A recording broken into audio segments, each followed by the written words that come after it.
Bonjour tout le monde. Alors, qu'est-ce que être citoyen? Citoyen, c'est un des mots en ce moment qui a été mis totalement à l'envers par le système, un petit peu comme le mot de démocratie, le mot de constitution, le mot de théâtre.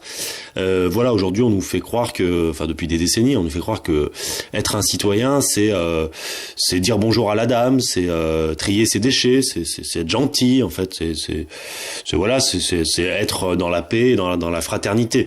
Voilà, on assimile ça à ça, alors que citoyen, ça correspond à quelque chose de bien précis. Citoyen, c'est être actif politiquement dans sa cité et avoir la même quantité de pouvoir politique que son voisin. Et donc de pouvoir voter toutes les lois et c'est pouvoir accéder égalitairement à des charges politiques au service de sa cité. Voilà, c'est ça être un citoyen. Alors ça, bon, il y a énormément de gens qui n'ont même pas conscience. Hein. On voit en ce moment ces opérations là qui s'appellent transition citoyenne.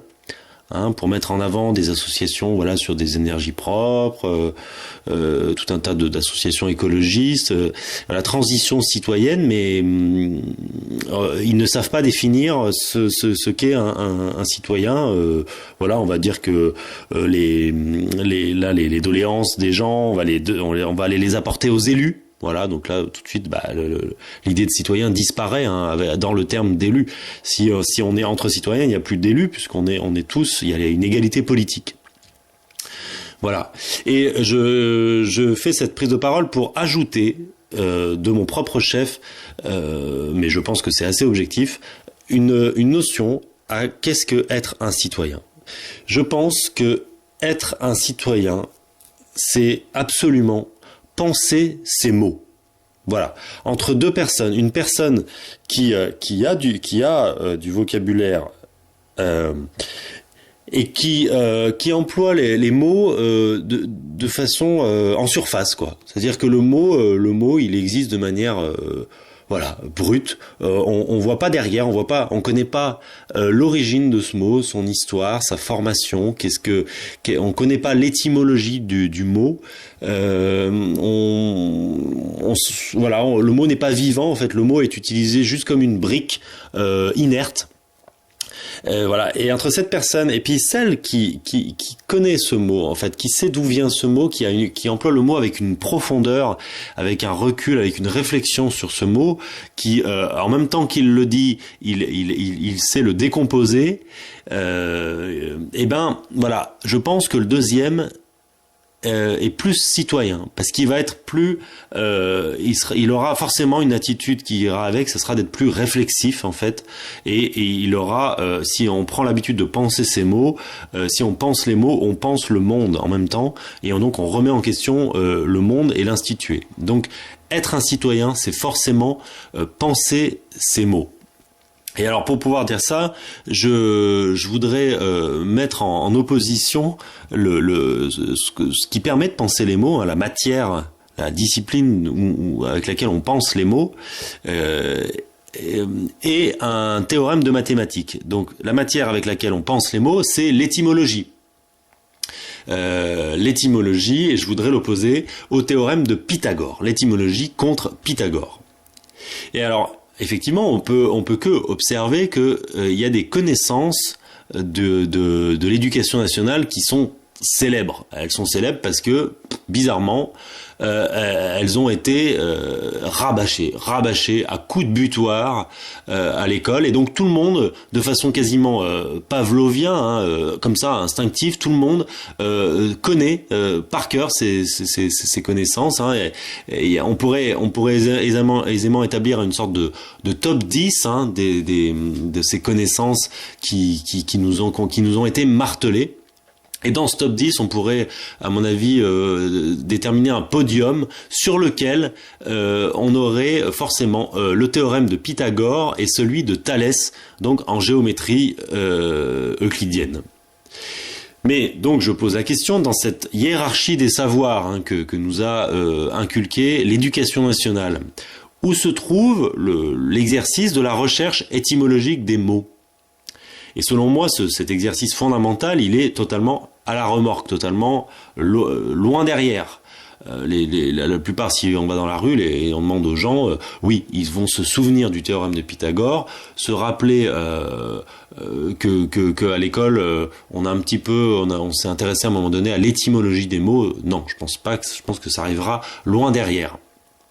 Personne ne dit oui, je me souviens à l'école, nous passions énormément de temps à disséquer et à discuter les mots, suivant leur étymologie, et c'est pourquoi, depuis, j'ai continué, et tous les jours, je fais de l'étymologie. Non, personne ne dira ça. Donc, l'éducation nationale est une entreprise de mensonges, elle ment toute la journée de 1000 façons, mais aussi, et c'est aussi une autre façon de mentir, elle va hiérarchiser les savoirs. Voilà, et elle va donc c'est de cette façon qu'elle donne une certaine vision du monde, totalement atroce, mais voilà. Et donc à l'éducation nationale, savoir que le carré du plus grand côté d'un triangle rectangle vaut la somme des carrés des deux autres côtés, c'est absolument fondamental. Oui, à l'école du capitaliste Jules Ferry, pour la bonne marche et surtout pour la stabilité de nos institutions au service des riches, des possédants, c'est fondamental. Alors, je vais essayer d'expliquer pourquoi. En fait, le théorème de Pythagore, si vous regardez bien, il a énormément de points communs avec nos institutions. Il y en a infiniment plus que l'exercice de la recherche étymologique, que l'exercice qui consiste à embrasser la profondeur des mots. Oui, le théorème du Pythagore, c'est un principe immuable, sous forme d'une équation simple, cristalline, magnifique. Hein. Tous ces carrés, c'est trois carrés, là, le A carré plus B carré égale à C carré. Voilà. Et donc tout ça, c'est très très propre, c'est fermé, c'est rigide, c'est droit, c'est précis, donc c'est sécurisant, ça semble définitif et absolu. Exactement comme les institutions actuelles souhaitent l'être. C'est terminé, on est arrivé, on est en démocratie, c'est la République, c'est comme le théorème de Pythagore. Si vous regardez bien l'exercice de la recherche étymologique, je vous redis, j'oppose l'étymologie au théorème de Pythagore, enfin l'exercice de la recherche étymologique, elle nous fait embrasser l'inverse, exactement l'inverse. Oui, l'étymologie c'est le relatif. Ça bouge, l'étymologie c'est l'interprétatif. On peut sans arrêt discuter, débattre les choses, on peut voir sous plein d'angles différents. C'est le discursif, c'est le créatif. C'est parce qu'on est avec l'étymologie, on est autorisé presque à inventer, à partir d'une origine, on peut l'étendre, c'est le réflexif, donc c'est se poser des questions. C'est donc un monde ouvert, c'est un monde vivant, à l'inverse de nos institutions. Mais donc, c'est pour ça qu'il faudrait éventuellement pas trop insister sur l'étymologie. Alors, le théorème de Pythagore, en fait, et on l'apprend très tôt, on l'apprend au début du collège. Même avant lui, d'ailleurs, il y a d'autres théorèmes. On insiste comme des fous aussi sur la division euclidienne un petit peu avant. Voilà, tout ça, en fait, c'est le début d'une entreprise d'absolutisation du savoir. Le début de la fin des discussions et des interprétations. Parce que à partir donc de ces premiers théorèmes bien cristallins, bien magnifiques, suivront beaucoup d'autres principes très très propres eux aussi, qui seront compris comme étant très très propres.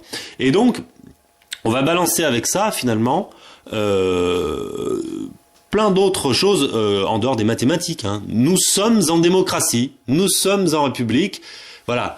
Ça va aller avec quoi. Ça va ressembler finalement. A carré plus B carré égale C carré, et puis nous sommes en démocratie.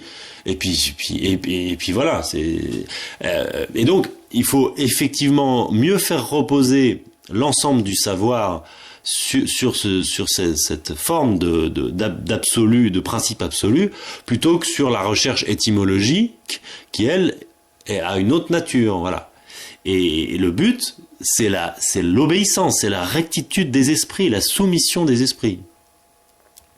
Donc, je disais, nous sommes en démocratie. il faut absolument que ça soit incorporé de la même façon que le théorème de Pythagore, selon le même absolu. Finalement, le mot de démocratie ou celui de république, mais comme tant d'autres concepts, doivent être. Le but, c'est que ça soit rapidement vu par les gens comme aussi brut, aussi fini, aussi absolu que la lettre A dans le théorème de Pythagore. A représentant la longueur d'un des deux côtés, un segment fini et déterminé. Que le mot de démocratie, comme tous les mots, possède en fait une histoire, une origine, une profondeur, une complexité, une autonomie et surtout un avenir, cela doit être oublié rapidement ou même si possible jamais appris par les enfants. Il faut en fait le but de cette éducation là, qui repose sur des principes aussi cristallins que le théorème de Pythagore. Le but c'est d'obtenir des individus qui diront démocratie exactement, exactement comme ils disent A dans le théorème de Pythagore, avec le même esprit géométrique. Donc en fait, le mot de démocratie dans notre système éducatif doit arrêter la pensée sur lui. Voilà, démocratie. Démocratie, c'est une... le signifiant ne doit pas être décomposé en fait. Il doit être donné comme absolu et brut pour arrêter la pensée et non en provoquer davantage. Parce que si on décompose le signifiant, on convoque la pensée. Et il ne faut pas. Démocratie, le mot doit, comme tous les mots importants, puis comme tous les mots, doit devenir en fait un simple atome de langage, un segment, quelque chose d'insécable, d'inviolable, de fixe, de fini, d'absolu. Et l'exercice étymologique de base, donc, qui consisterait à se mettre à dire que démocratie, mais ça vient du grec démos, kratos, démos, kratos. Commencer à faire ça, c'est profondément gênant pour l'obéissance du plus grand nombre. Démos, ayant lui-même plusieurs sens, là on ouvre en fait l'étymologie c'est aussi la boîte de Pandore des mots, parce que c'est là voilà, c'est tout à coup on ouvre, c'est infini. Démos ayant lui-même donc plusieurs sens, celui de peuple, mais aussi celui de les pauvres. Kratos recouvrant lui aussi bien le sens de pouvoir que celui de force. Kratos est lui-même un personnage divin. Bon sang, un personnage divin, qu'allons-nous faire de ça, nous, modernes, nous, laïcs? Et la boîte de Pandore est infinie à partir de ça. Donc, il faut absolument arrêter ce processus et en rester à démocratie, voilà, de manière totalement en surface, ne pas aller au-delà. Donc, tout cela doit être rapidement oublié ou confus ou le plus lointain possible. Pour nos institutions éducatives actuelles abrutissantes, il ne faut pas obtenir un peuple qui pense ses mots. Donc je le disais en introduction, le citoyen pense ses mots. Il est réflexif, il n'emploie pas chaque mot qu'il emploie, il le pense. Voilà, et c'est vivant quoi. C'est pas inerte. Et donc tout ce système fait en sorte que la réflexivité sur les mots, donc les gens qui pensent les mots, ça appartienne à une classe d'intellectuels très limitée. Il y aura quelques personnes, oui, par rapport à leur classe sociale d'origine, par rapport à des parcours très très marginaux, ou donc certaines classes sociales, eux penseront les mots. Le peuple dans son ensemble, lui, doit posséder peu de mots, hein. Il y a aussi ce sujet de la quantité de vocabulaire, puisque plus on a de mots, plus on pense. Et voilà, donc le peuple doit avoir peu de mots, et donc ne pas avoir l'habitude d'en engranger d'autres. C'est très très peu abordé aussi à l'école, c'est cette idée qu'on peut engranger 30 nouveaux mots par jour. Oui, on dit un peu, oui, il faut apprendre du vocabulaire, mais l'idée fondamentale pour être libre d'engranger du vocabulaire, non, ça n'apparaît pas. Et le peuple doit utiliser les mots exactement comme il utilise une fourchette, un couteau, une télévision, c'est direct, il se pose pas de questions. Et c'est évidemment que le système fait ça, puisque toute la propagande qui existe ou potentielle est à ce prix-là. Ben oui, si le peuple prenait l'habitude de regarder au travers des mots et savait engranger du vocabulaire tous les jours, toute entreprise de propagande serait vaine, ne pourrait pas marcher. Ben oui.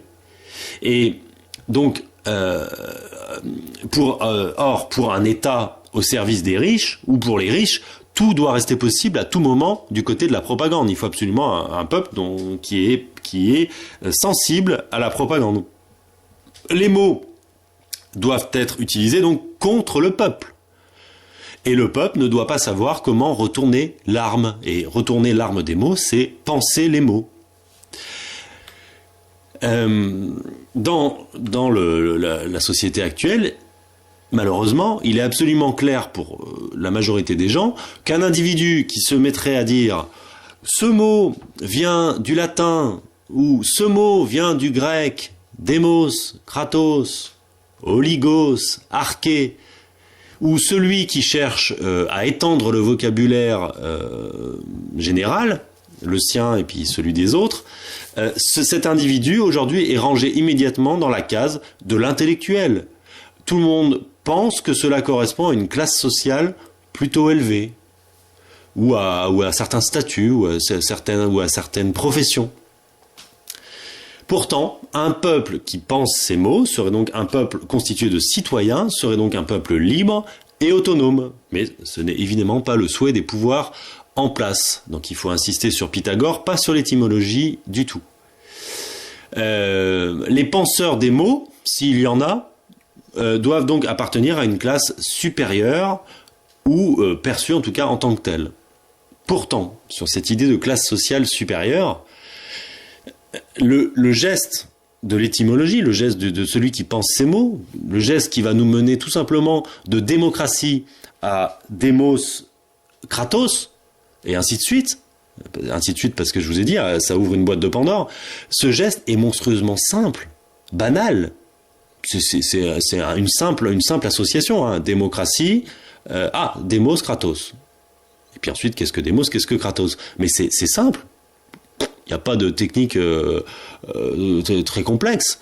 Mais non, on n'a tout simplement pas souhaité un peuple qui ait ce genre d'activité, qui fasse ce genre de gestes quotidiens. On a voulu qu'il fasse d'autres gestes. Mais il pourrait faire ce geste, c'est très très simple. Alors, donc l'étymologie, c'est fondamental. On devrait passer plusieurs minutes par jour à faire de l'étymologie. On devrait régulièrement des mots inconnus comme des mots super connus, et même davantage les mots connus en fait, parce que c'est les mots connus dont on a perdu l'habitude de les penser. Et donc les mots connus, il faut régulièrement se dire, tiens mais c'est quoi l'étymologie de ce mot? Et alors j'emploie sans cesse là le terme d'étymologie, mais c'est rigolo. Est-ce que vous vous êtes déjà demandé quelle était en fait l'étymologie du mot étymologie? Eh ben oui, mais tout est là, en fait. Étymologie vient du grec étymos, qui signifie vrai, véritable. Et puis, de l'autre racine, de l'autre mot plus connu, de logos. Le logos, c'est la parole, c'est l'étude, c'est le discours logique. Et donc, étymologie nous donne donc que c'est l'étude du véritable sens d'un mot. Du véritable, le vrai sens d'un mot. Ben oui. Et donc en fait, le concept d'étymologie lui-même nous révèle l'existence quasi ontologique de la propagande par le langage. Puisqu'en fait, l'étymologie serait le corollaire de la propagande. Ben, il y a la propagande, c'est le faux sens des mots, et l'étymologie, c'est se diriger vers le vrai sens des mots. Si on peut étudier le vrai sens, c'est bien que nous sommes menacés en permanence par des faux sens. Pour la bonne et simple raison que les hommes ont toujours manipulé le langage pour des intérêts contraires à l'intérêt général. Donc vous avez la propagande, vous avez le faux sens. Si vous voulez être un citoyen libre, vous devez pratiquer l'étymologie pour vous mettre en chemin vers le vrai sens des mots. Littéralement, l'étymologie nous met donc en chemin vers la lumière de la vérité, vers la sortie de la caverne de Platon. Ben oui, l'étymologie est en fait un des principaux treuils à notre disposition pour sortir de la caverne, pour aller vers la lumière de la vérité. Même si on ne peut que se diriger vers cette lumière, même si elle nous éblouit. Mais il y a là un outil de premier plan pour sortir de la caverne. Et donc, le but étant de maintenir les gens tout au fond de la caverne en leur projetant des ombres sur le mur, pas étonnant que l'institution n'insiste pas sur les outils qui permettent de sortir de la caverne. Donc, je le disais, la recherche étymologique des mots devrait pourtant être, si on veut être libre, le lot quotidien de tous, des enfants, des adultes, des vieillards, plusieurs fois par jour. Regardez un petit peu. Le monde fabuleux de l'étymologie. Ça marche. Il y a des centaines de milliers de mots et à chaque fois qu'on va par là, qu'on ouvre cette boîte de Pandore de l'étymologie, à chaque fois c'est fabuleux. Piscine. Je pourrais presque prendre n'importe quel mot au hasard. Une fois, je me suis amusé il y a quelques jours avec le mot piscine. Le mot piscine vient du latin piscina, vivier, et aussi piscis, poisson. Vivier, poisson. Une piscine. Donc oui, c'est vrai que ceux qui font de la pisciculture, ils ont des piscines. Ah oui. Mais nous, on va à la piscine. D'accord, mais c'est marrant. Donc en fait, juste avec cette petite étude étymologique, la prochaine fois que vous irez à la piscine, vous vous demanderez davantage où, ou plutôt qui, sont les poissons. Qu'est-ce qu'une piscine finalement? Voilà. Ensuite, pour s'amuser un petit peu une minute avec l'étymologie du mot constitution. Alors, à travers ça, le mot constitution, il est constitué d'origine assez large en fait. Mais avec l'étymologie du mot constitution, en cheminant avec l'étymologie du mot constitution, on arrive facilement à la définition suivante, qui est de tenir debout ensemble. Et ça nous dit plein de choses sur ce qu'est une constitution. Autre mot, est-ce que vous connaissez l'étymologie de ce mot qu'on entend tous les jours, de ce mot qui fait souffrir tant de monde, de ce mot inhérent au capitalisme, au libéralisme, hiérarchie. Hiérarchie, ça vient du grec hieros, qui signifie sacré. Et l'arché, c'est le pouvoir ou le commandement. Donc, le sacré. Le sacré. Quand vous êtes soumis à votre hiérarchie, vous respectez ce qui est sacré. C'est intéressant, non? Donc l'esclave moderne, là, qui respecte sa hiérarchie, vivrait donc dans une piété totale, mais en l'ignorant. Donc, voilà, il y a des hiérarchies de partout, et donc en fait ça correspond à des gens qui sont dans de la piété, mais ils l'ignorent. C'est grave quand même. Bon, ça nous pose des questions. Voilà, donc là j'ai juste pris 3 mots à la volée, mais il nous reste des centaines de milliers de mots à penser.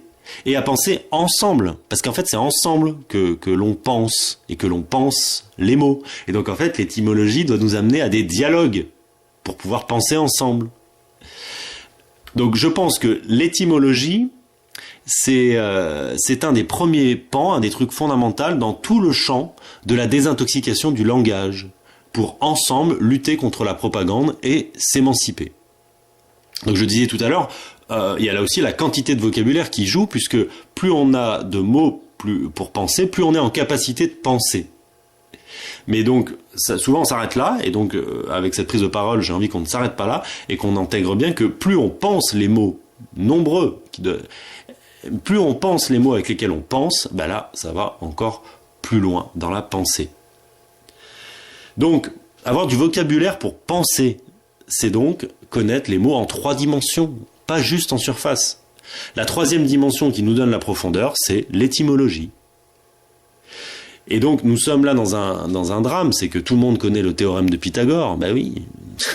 Mais beaucoup trop de monde utilise trop de mots uniquement à partir de leur surface des mots. Et donc, je terminerai avec ça, les mots doivent en fait être mieux considérer. Nous devons considérer les mots, et considérer, étymologiquement, ça signifie observer ensemble à travers les étoiles, dans toute la profondeur infinie donc de leur ciel. Les mots doivent être observés ensemble à travers les étoiles, dans toute la profondeur infinie de leur ciel. Ça nous est donné par l'étymologie du mot considérer.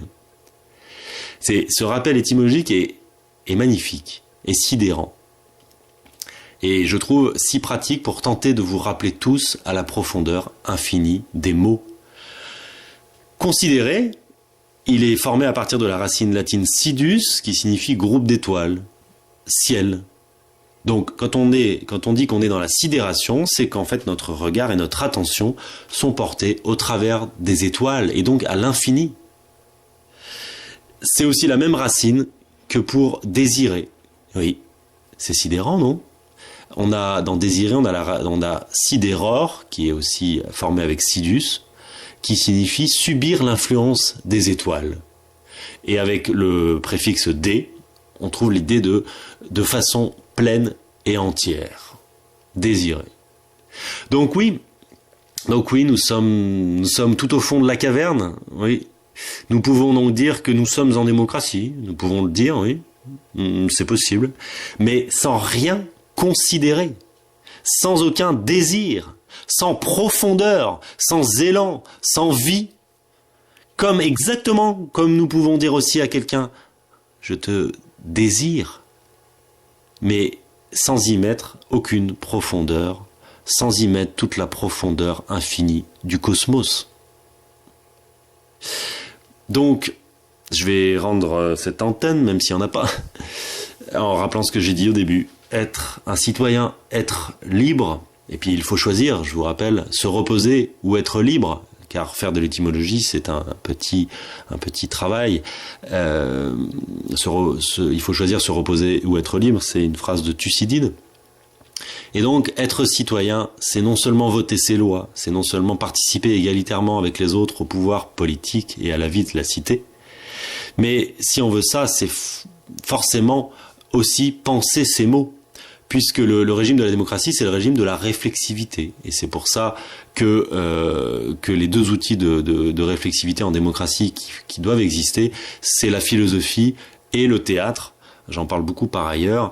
Et c'est en faisant de la philosophie et en faisant du théâtre qu'on peut penser les mots. Pensons nos mots. Vraiment, arrêtons d'utiliser les mots comme ça, comme des objets inertes. Et c'est à ce prix que nous serons libres. Bon, j'espère que j'ai rien oublié parce que j'avais énormément de choses en tête sur ce sujet. Et bien, si j'ai oublié quelque chose, je le mettrai en note ou je ferai une autre prise de parole. Voilà. Allez, vive la Révolution. Gros bisous. À bientôt. Reprenez le pouvoir dans vos quartiers. Reprenez le pouvoir sur vos bibliothèques de quartier. Allez, le pouvoir démocratique, pas plus que les autres. Gros bisous, à bientôt. Tout ça, je le dis en cherchant à prendre soin d'Athéna. Voilà. Allez, gros bisous. Il fait beau. Je sais pas quand c'est que vous écoutez ce message, mais bon, il fait beau quand même. Allez, ciao.